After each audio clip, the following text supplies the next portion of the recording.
السلام علیکم ویورز، اس وقت ہم زنجیر عدل کے بانی نور الدین جہانگیر کے مقبرے کے اندر ہیں۔ آپ کو یہ خوبصورت منظر نظر آ رہا ہوگا، یہ جہانگیر کا مقبرہ ہے۔ معلومات دینے کا یہ مطلب ہے کہ جو اس مقبرے کے ساتھ جو کچھ مسٹریز ہے نا، تو میں تو زیادہ تر ان کا ذکر کرتا ہوں۔ اس مقبرے کی جو تاریخ ہے وہ تو بہت آسان ہے نا، کہ یہ 1627 کو اس کی تعمیر ہوئی تھی اور یہ کام نور جہاں نے اپنی زندگی میں شروع کروایا تھا۔ تو یہ باتیں بھی تو بہت اہم ہیں، لیکن اس سے زیادہ اہم ہوتی ہے اس کی مسٹری بیان کرنا۔ اس کے اندر کچھ ایسی چیزیں ہیں جو بہت ہی پراسرار ہیں، جیسے جہانگیر نے کہا تھا، بادشاہ جہانگیر نے کہا تھا کہ مجھے ایسی کھلی جگہ دفنایا جائے جہاں پر بارش بھی ہوتی رہے اور شبنم بھی گرتی رہے۔ تو اس کے لیے اس کے لیے ملکہ نور جہاں کا جو باغ تھا، باغ دلکشا، اس کے اندر پھر جہانگیر کی بیوی نے اس کے مقبرے کی تعمیر شروع کی۔ یہ باغ دلکشا سے پہلے یہ جگہ یہ جو تھا اکبر کا ایک مشیر خاص ہوتا تھا، نواب مہدی قاسم، یہ ان کی ملکیت تھا۔ جب پھر نور جہاں پھر جب ملکہ بنی تو پھر انہوں نے اس باغ کا نام رکھا دلکشا باغ۔ تو یہ باغ اس لیے مشہور ہے کہ یہاں پر اس وقت کا بادشاہ نور الدین جہانگیر یہاں پر مدفون ہے۔ انہوں نے کہا تھا مجھے ایسی جگہ پہ دفنایا جائے جو جگہ بہت کھلی ہو۔ تو یہ جو ہے نا مقبرہ جہانگیر کا فن تعمیر، کہا جاتا ہے کہ آگرہ کے بعد، آگرہ کے تاج محل کے بعد پاکستان کا جو سب سے خوبصورت مغلوں کا فن تعمیر ہے نا، یہ مقبرہ جہانگیر ہے۔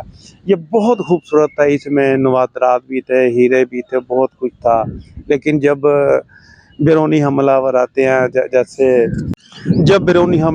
ہیں، جیسے نادر شاہ، احمد شاہ آئے اور انہوں نے یہاں پہ بہت زیادہ لوٹ مار کی، ہر چیز یہاں سے لوٹ کر لے گئے اور اس مقبرے کو بھی خاصا نقصان پہنچایا۔ اس کے بعد پھر مہاراجہ رنجیت سنگھ کے دور میں یہاں پر بہت خوبصورت اندر سنگ مرمر کے پتھر وغیرہ تھے، بہت چیزیں تھیں، نوادرات تھے، سارا کچھ اکھاڑ کر سکھ جو ہے وہ لے گئے تھے امرتسر میں۔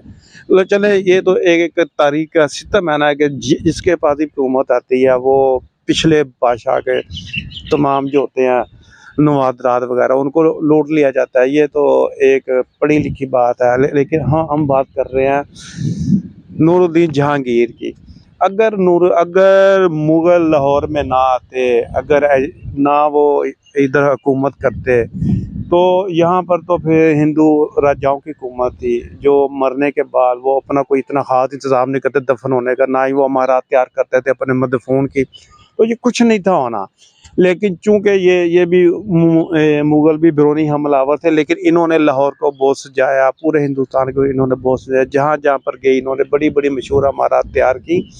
تو یہ مقبرہ جہانگیر جو تھا، جہانگیر کی وفات کے بعد 10 سال کے اندر تیار ہوا تھا، اور اس کے اوپر اس وقت کا 10 لاکھ روپے خرچہ آیا تھا۔ اب میرے کہنے کا مطلب ہے کہ اس مزار کے ساتھ نا بہت مسٹریز بھی ہیں۔ اس کے ساتھ ایک لائبریری میں میرے ساتھ ایک بزرگ آتے ہوتے، جہانگیر کے دفن ہونے کے بعد ملکہ نور جہاں، اس کے اندر بھی انہوں نے رہائش بھی اختیار کی تھی۔ پھر اس کے لیے انہوں نے یہ اپنے خدام کے لیے کمرے وغیرہ بھی تیار کروائے تھے، وہ سارا کچھ اندر موجود ہے۔ لیکن زمانے کے ستم نے ان کو تھوڑا بہت نقصان پہنچایا ہوا ہے، وہ تو آپ کو بھی آ جائے گا نظر، یہ بار بار تعمیر ہوا ہے۔ لیکن اس کے ساتھ جو ہے نا مسٹریز یہ ہے کہ میرے پاس ایک لائبریری میں بزرگ آتے ہوتے تھے، تو انہوں نے ایک واقعہ بیان کیا تھا کہ وہ ایک طوائف کے پاس جاتے تھے، ایک طوائف کے پاس وہ جاتے تھے۔ ایک دن وہ گئے ایک طوائف کے پاس، تو اس کے جا کر نا بہت روئے، ساری رات اس کے پاس روتے رہے۔ طوائف بڑی پریشان ہو گئی، اس نے کہا جی آپ مجھے اپنا مسئلہ بتائیں کیا ہے۔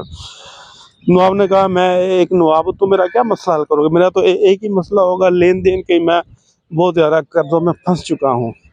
تو اس طوائف نے کہا میں آپ کے لیے نا دعا کر دیتی ہوں، اس طوائف نے کہا میں آپ کے لیے دعا کر دیتی ہوں، تو جو آپ کا نا قرضہ اتر جائے گا۔ تو نواز صاحب نے کہا تم اور میرے لیے دعا، یہ ایک کیا بات ہوئی۔ تو اس طوائف نے کہا دعا تو دعا تو جانور بھی کرتے ہیں، میں تو پھر انسان ہوں۔ تو اس نے نواب صاحب کے لیے دعا کی کہ آپ کے حالات ٹھیک ہو جائیں۔ نواب صاحب بڑے دل برداشتہ ہو کر اٹھے، تو انہوں نے کہا اچھا ٹھیک ہے، اب تم نے دعا کی ہے، کوئی بات نہیں، میں اس کا رزلٹ دیکھوں گا کیا اثر نکلتا ہے۔ لیکن اس طویب نے ایک بڑی عجیب و غریب بات کی تھی، اس نے کہا تھی نواز صاحب آپ کو آج سے جو بھی ملی ہے نا، جاگیریں اور خلعتیں، یہ بادشاہوں سے ملتی ہیں، تو اگر آپ نے اپنے حالات ٹھیک کرنے ہیں، میں نے آپ کو دعا دیا، تو آپ نے کسی بادشاہ کے مزار پر جا کر وہاں پر بھی دعا کریں، آپ کے حالات انشاءاللہ ٹھیک ہو جائیں گے۔ لو جی، وہ نواب صاحب جو تھے وہ بادشاہ کے مزار پر گئے، وہاں پر جا کر انہوں نے دعا کی، تو 3-4 دن بعد ان کے نا باغ کی کوئی دیوار گر گئی تھی، تو اس کے نیچے سے خزانے نکلے۔ نواب صاحب نے اپنے سب قرضے اتار دیے، بڑے خوش ہوئے، ان کے ذہن میں یہ وہم بیٹھ گیا کہ یہ سب کوئی نہ دعا سے ہوا ہے۔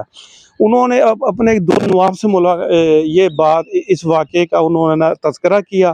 وہ نواب صاحب بھی نا مشکلات میں گرے ہوئے تھے، انہوں نے کہا ٹھیک ہے، میں بھی کل جاتا ہوں مزار پر دعا کرتا ہوں۔ وہ بھی گئے بادشاہ کے مزار پر، لیکن انہوں نے جب دعا کی تو ان کی دعا قبول نہیں ہوئی۔ کوئی 1-1.5 ہفتہ انہوں نے کہا یار میرے ساتھ تو کچھ بھی نہیں اثر ہوا۔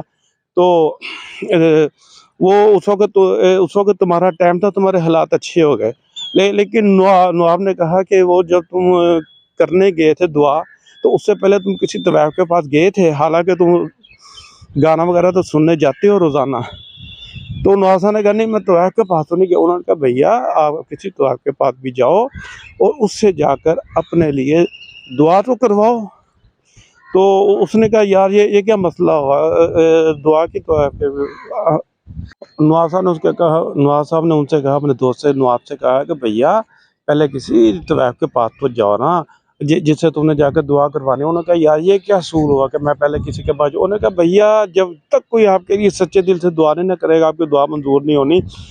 تو آپ جاؤ، اور وہ جو ہوتی ہے نا طبیب، ہمیشہ سچے دل سے دعا کرتی ہیں، آپ ایک بار ان کے پاس جاؤ، دعا کروا کر تو پھر ادھر آ جاؤ، پھر کسی جا کر نہ مقبرے پر دعا مانگو۔ تو ان بزرگ نواب صاحب کے دوست نے بھی ایسے ہی کیا، تو ان کے بھی حالات ٹھیک ہو گئے۔ یہ تو ہے، اس مقبرے کے ساتھ ایک مسٹری جڑی ہے کہ اس طبیب نے بھی کہا تھا اگر مقروض ہو، قرضوں میں پھنسے ہو، تو کسی بادشاہ کی قبر پر جا کر اسی سے مانگو تو بہت جلد دعا ہو جاتی ہے قبول۔ تو یہ جو ہوتی ہے دعائیں تو خیر چھوٹے بڑے والدین ماں باپ سب کی قبول ہوتی ہیں، جو ہماری خیریت کے لیے کرتی ہیں۔ لیکن ہم آ جاتے ہیں اب یہ جو ہے اصل موضوع تھا مقبرہ جنگیر۔ یہ جو جنگیر کا مزار ہے، اندر سے بہت خوبصورت ہے، پوری قبر کے اوپر زمرد لال مرجان لگے ہوئے ہیں، اور پیٹرا ڈیورا کا بہت اچھا کام ہو چکا ہے۔ اور دائیں بائیں جو ہے پورے اللہ کے جو نام ہے 99 نام ہے وہ بھی لکھے ہوئے ہیں۔ آئیں ویور میں آپ کو اندر سے جا کر نا مقبرہ دکھاتا ہوں، آپ ذرا چیک کر لیں کتنا خوبصورت ہے وہ۔ آئیں میرے ساتھ ساتھ چلتے جائیے۔ تو یہ ویور ہم اب ادھر جا رہے ہیں مقبرے کی طرف۔ یہ 2-3 سیڑھیاں چڑھنے کے بعد ایک دروازہ آئے گا، اندر جانے کا ایک ہی راستہ ہے۔ وہاں اندر اگر کوئی وہاں پر گارڈ ہوا تو پھر وہ ہمیں اندر جانے دے گا، کیونکہ وہاں پر ایک نگران بیٹھا ہوتا ہے۔ تو اگر وہاں پر تالا لگا ہوگا تو پھر تو نہیں ہم اندر جا سکیں گے، لیکن پھر ہم آپ کو باہر سے دکھا دیں گے۔ تو ویور ہم اب ادھر ہی جا رہے ہیں مقبرہ جنگیر کے، اس کے نور الدین جنگیر کے مقبرے کی طرف۔ یہ 1627 کو ان کا انتقال ہوا تھا، تو 10 سال کے اندر 1637 میں جب پورا مقبرہ تیار ہو گیا تھا، اور ان کو شاندار مقبرہ تیار ہو گیا تھا۔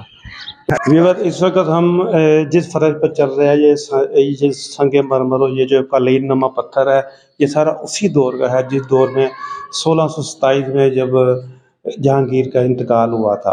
تو اب آئیے ہم ان کے مزار پر جا رہے ہیں، وہاں پر جا کر دعا بھی کرتے ہیں۔ اب آپ کو دکھاتے ہیں، بڑی خوبصورت مزار ہے ان کا، لال زمرد وغیرہ اور ہیرے وغیرہ جڑے ہوئے ہیں، مرجان بھی جڑے ہیں، اور پیٹرا ڈیورا کا بہت خوبصورت کام ہوا ہے۔ اور دائیں میں اللہ کے پورے نام بھی لکھے ہوئے ہیں، پورے 99 نیم بھی لکھے ہوئے ہیں۔ آپ یہ دیکھیں، آپ کو ہر چیز آئی نظر، بہت خوبصورت ماحول یہاں پر۔ یہ ان کی آخری آرام گاہ ہے نور الدین جہانگیر کی، یہ ہم آپ کو دکھا رہے ہیں، تو آپ بھی دیکھیں اور دعا مانگیں، دعا کریں۔ بہت اچھا، ہم بھی یہ ویڈیو ختم کرنے کے بعد ان کے لیے دعا کریں گے، آپ بھی دعا کریں۔ یہ دیکھیں۔ تو ویور میں اب یہیں پر اپنی بات ختم کر رہا ہوں، مجھے اپنی دعا میں یاد رکھیں۔ اللہ حافظ۔